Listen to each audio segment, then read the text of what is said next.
mystery writer named Jesus. You know, God likes a good mystery. Everybody people like a good mystery. Well, God likes a good mystery. He is the master mystery writer. And our text for today has to do with mystery, has to do with parables. And we know Jesus used parables to communicate, and the parables were inherently mysterious. Well, you know, most of us have encountered the mysteriousness of God in one way or another. We have questions that we need answers to. And I know we have questions because I see those little question marks on people's heads as they're walking along campus. Questions they're asking: who am I? Where did I come from? Where am I going? What can I do? And these aren't just questions you're asking. They're questions all of humanity is asking. You see, here's what's interesting about these questions. We do all have the same questions, and we are all equidistant from the truth. We're equally ignorant. We find ourselves on this third rock from the sun, and somehow we develop consciousness, and these giant people, these giant beings tell us, this is your mother and this is your father, this is your auntie, this is your cousin, and we just believe everything they tell us, right? Then we go to school and, they teach us about English and biology and all those other kinds of things. And the reality is that none of us can independently confirm any of this information.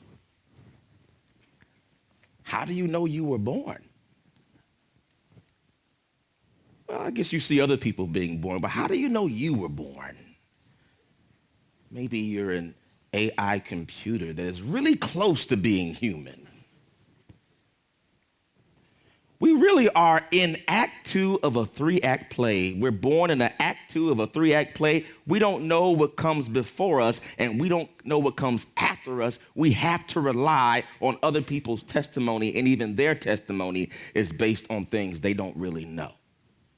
Now, we're believers, so we believe by faith the things we read in Scripture. I'm not challenging our faith. What I'm saying is that our natural capacities don't have the ability to independently confirm knowledge.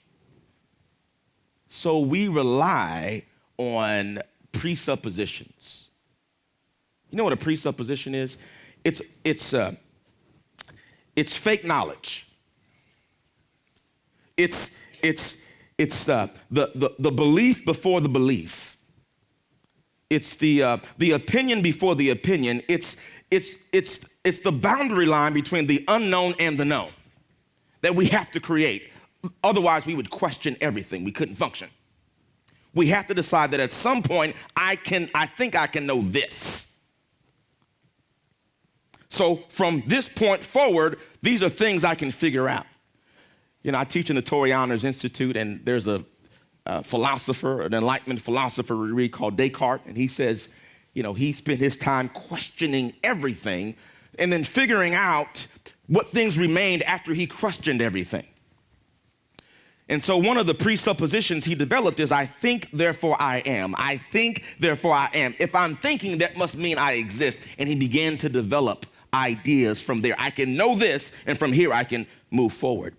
If you've ever read the dialogues of Socrates or Plato, he spent his time in the beginning of his conversation establishing presuppositions. We can know this. But the reality is we don't even know that.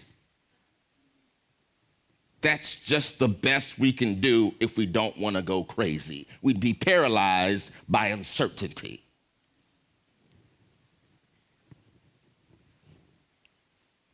But guess what? What if the person or thing or force, we know what that is, I know, but I'm just talking here, right? What if the person or thing or force who created everything just said, look, let me just tell you.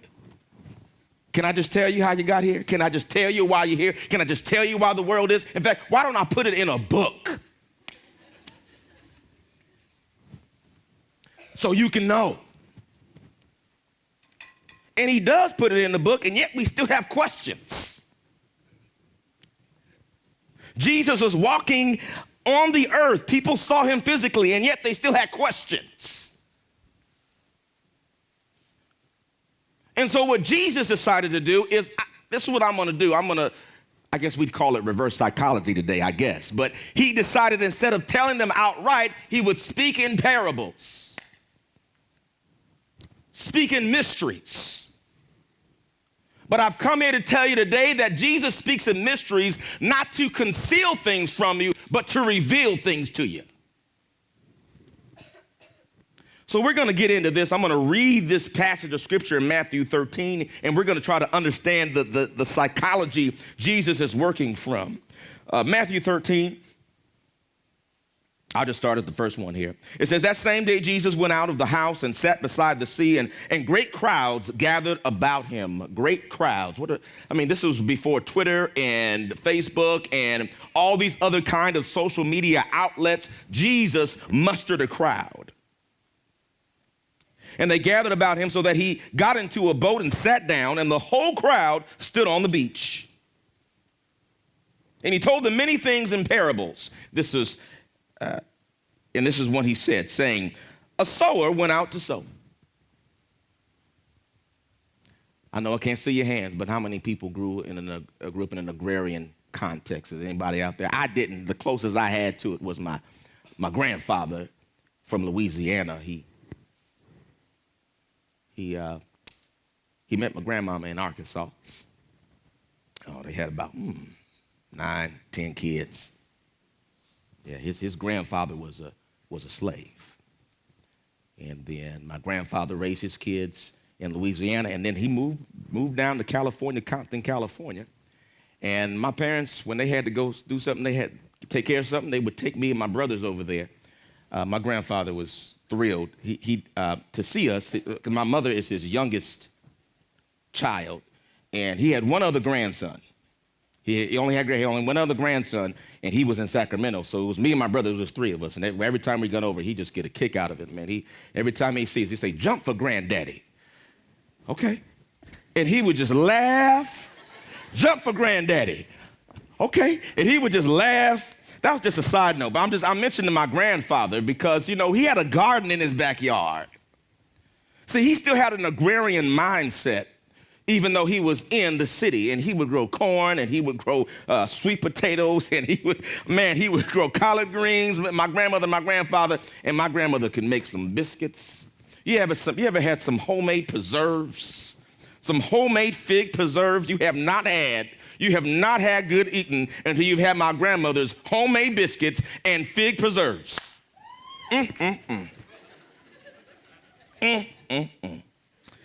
Anyway, I say that because Jesus is using an agrarian example. And not just because of the time he's in, but really life moves at the pace of nature. He put a time clock in nature to help us understand the pace at which he moves. We live in an industrialized society. We miss that. We don't know where our food comes from. We don't even know it's food. We really don't. I don't mean to mess up your lunch. But being connected to the agrarian life helps us understand him. In any case, you have Jesus using this example. So even though he's speaking in a particular historical context, this agrarian example is universal. It's beyond time and space. So here we go. He says, a sower went out to sow in verse 4, and as he sowed, some seeds fell along the path, and the birds came and devoured them. Other seeds fell on verse 5, other seeds fell on rocky ground where they did not have much soil. And immediately they sprang up, since they had no depth of soil, but when the sun rose, they were scorched. And since they had no root, they withered away. Verse 7, other seeds fell among thorns, and the thorns grew up and choked them. Other seeds fell on good soil and produced grain, some 100-fold, some 60, some 30. And then he says, he who has ears, let him hear. You catch that? He who has ears, let him hear. Now that little piece, we miss that sometimes. That sometimes just sounds like a religious phrase. And then we move on to the other part. We want Jesus to explain the parable and all that kind of stuff. But this little part right here, he who has ears, let him hear, is the key. Now, I know Jesus is about to explain the key, but I'm saying that's the key right there. So when it says he that has ears to hear, it says he that is open, he or she that is open to hear. The person that is open to hear, let them hear.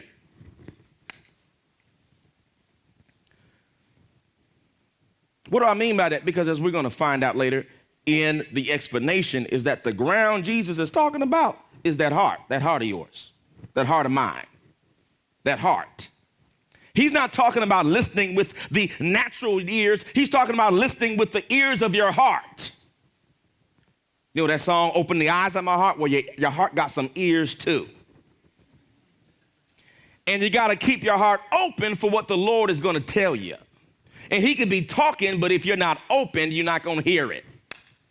It's music going on. It's sound in the atmosphere, but if your heart isn't open to what he's trying to say, you're not going to hear it. It will be as if he's not talking at all. You know, I have 2 sons, an 8-year-old and a 5-year-old. My youngest, my 5-year-old, he's fantastic. And he, you know, not too long ago, he was dealing with some, I don't know if it was pink eye or something. We had to get him some eye drops to, help him heal, right? And so, you know the relationship between eye drops and 5-year-olds? Not too good. It's not too good. He did not want to keep those eyes open. He didn't want to keep it open. And so, we put the drop in, and he had it open, and as soon as the drop come out, he closes them. Okay, we try to I'm telling you, we spent about 10 minutes trying to get them drops in his eyes. And why? Because, he was thinking that what was going into his eye was going to hurt him, but really it was going to help him. And the key was he had to keep his eyes open enough for the medicine to do his work. And that's what God's trying to tell you. You got to keep your heart open enough, long enough for the medicine to do his work. I'm paraphrasing here, but it says it in Hebrews and the Psalms. Today, if the Holy Spirit speaks to you, don't harden your heart. Don't harden it. He gonna talk, and then your mind's gonna go over here. And God's like, no, keep it right here. Stay open. I'm giving you some medicine. You think it's gonna hurt. You think it's gonna do something bad for you, but my thoughts for you are good. They're not evil. I'm not trying to hurt you. I'm trying to help you. Keep your heart open. Even if it's not turning out the way you think. Remember I talked earlier about presuppositions? You got presuppositions in your heart. And God wants to move those presuppositions. But when he starts messing with your presuppositions, you get an attitude. I don't want to do that. I don't think that's right. I don't think that's true. But God's trying to talk to you. But if you don't keep your heart open enough and long enough for him to speak to you, it'd be like you're deaf and you can't hear nothing at all. Let's keep it moving. See what Jesus has to say about this. Verse 10. There we go. Then the disciples came and said to him, why do you speak to them in parables? And he answered them, he said, to you it has been given to know the secrets of the kingdom of heaven, to you. But to them it has not been given, for to the one who has more, more will be given.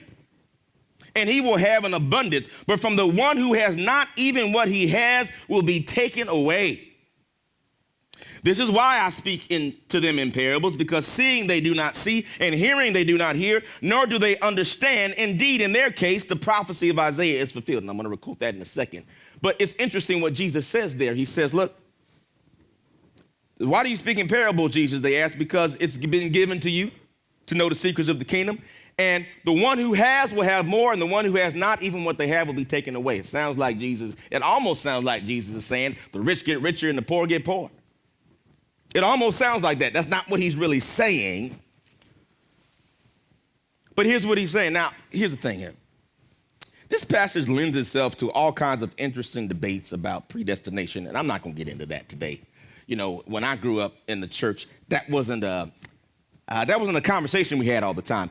But when I got to Biola, I figured how meaningful people's positions on these issues are, so I don't really want to get into that. Here's what I'll say so you can be at peace. And you don't have to kind of wrestle with kind of hypothetical scenarios in your head before you can hear what I'm telling you. You can decide if the Lord is the one who changes your heart, or you change your heart, or a combination. I'll let you decide that. In any case, your heart has to change. Whether you think it's God, you, or both, your heart got to change. You can wrestle with the predestination question on your own. But I want you to hear what I'm saying. Your heart has to change. And so what happens is the parables basically are a tool Jesus has used. Right? He uses the parables. Basically, the parables are, they mirror our openness. So if you're open, the parable's open to you. If you're closed, the parable's closed to you. Which one you want? You want to know the mystery? You got to be open. You don't want a mystery? If you're not getting the mystery, somewhere your heart is closed to the way God is looking at this. You looking at it this way, he looking at it that way, and it's because of presupposition you have. Here's another way of saying presupposition. There's a book called How to Think Like Einstein by Scott Thorpe. You should get that book. Because in that book, it talks about the reason why Einstein was able to discover things early in his career was because he got out of his rule rut. Everybody has rules they create. And to think like Einstein, you got to break your own rules. You got to break your own rules. If you want to follow God, you got to break your rules, not his rules. You got to keep his rules. But you got to break your rules. And as long as you're insistent on keeping your rules, you can't hear from God. It's some rules we got. We got to break them. He wants to change those presuppositions. You see, heart change is presupposition change. Heart change is rule change. And I tell you, when we get to a place when we're ready to change our hearts, that is the start of the third great awakening in America. You ready for that? You ready for God to outpour his spirit on us? Change them hearts.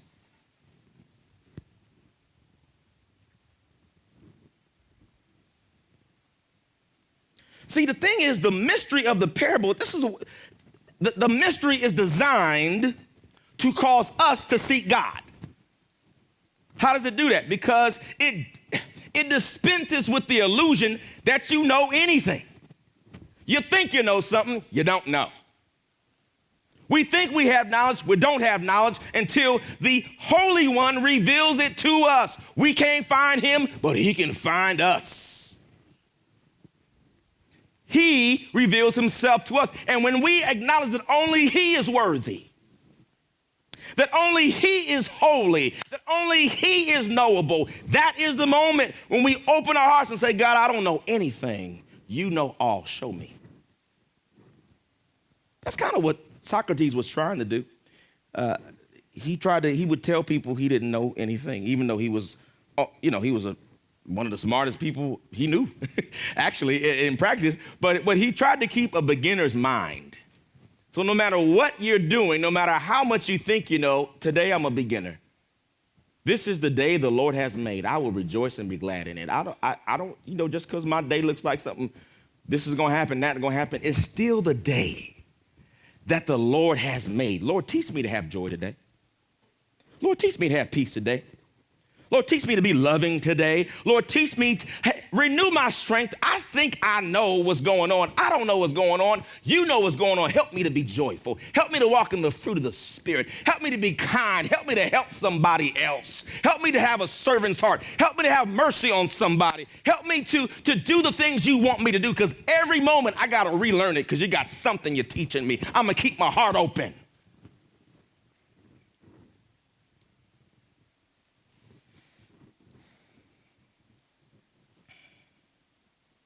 I'm going to jump down to verse 18 here.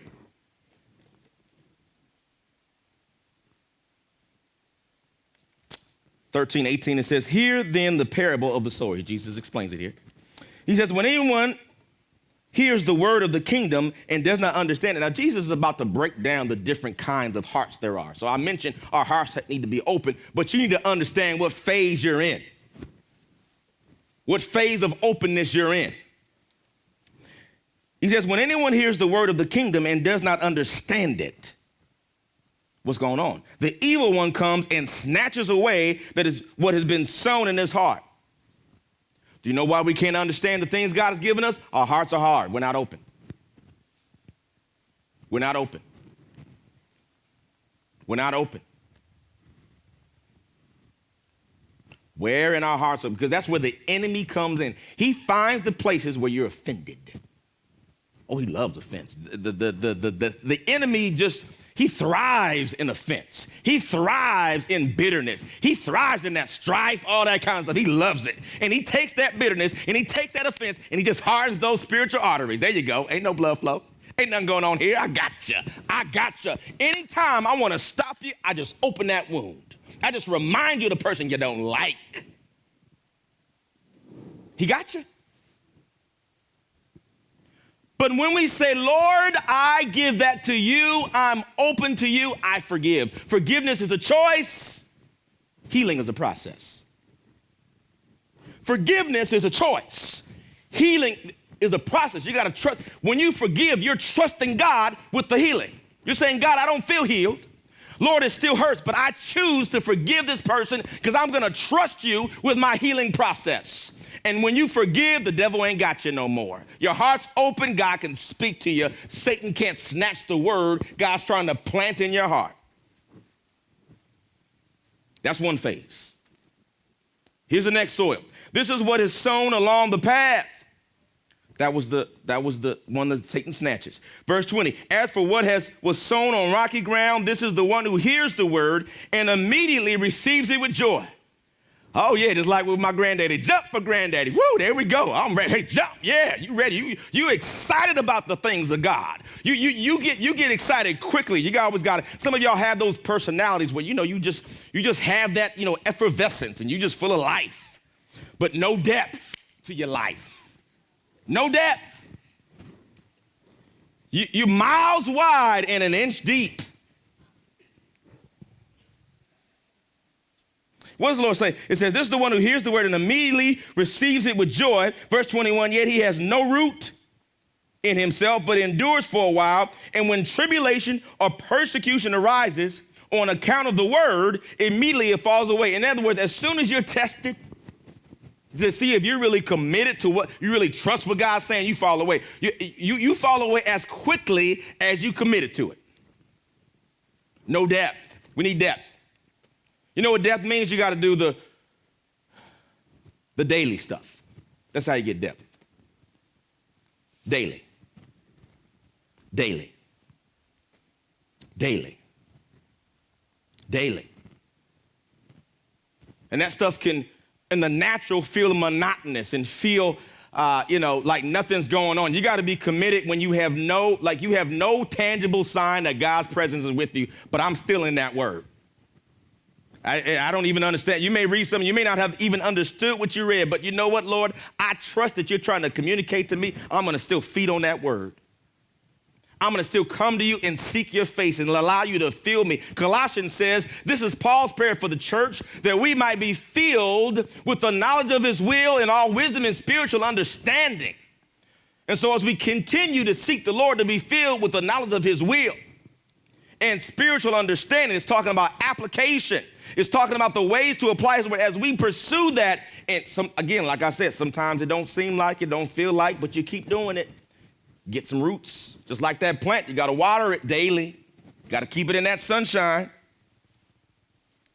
So that when tribulation and persecution comes, you're not moved. Bible like to use that term, don't be moved. Some of y'all know some mature people in your life. Some of them are your age, and you always go to them for advice, and you're just kind of drawn to them. You know why? Because they're grounded. They're not doing anything you can't do. They're grounded. They got boundaries on their lives. They got boundaries. Some point you got to go to bed. Got to go to bed. Got to go to sleep. You cranky because you haven't slept. That's why. You hangry? You hangry because you haven't slept. You're not at peace. Take a good nap. The world just look different. Just look different. Okay, I'm almost done here. All right?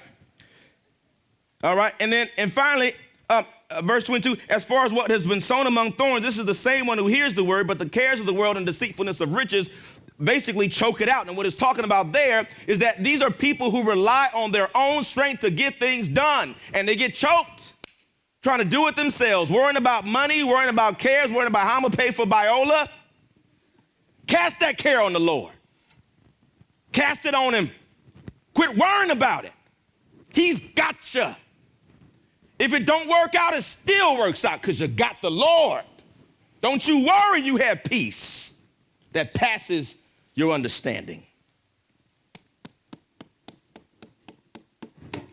Got 20 seconds. This is what I'm going to leave for you, my brothers and sisters. Stay open. He got something for you. You don't know when you leave here today. He might try to communicate a message to you. If your heart stays open, you can receive. And my prayer is that it's not 30, not 60, but 100-fold. God bless you. Discover who you're called to be at Biola University, a leading Christ-centered university in Los Angeles, with programs on campus and online. Subscribe for more of our videos and learn more at biola.edu.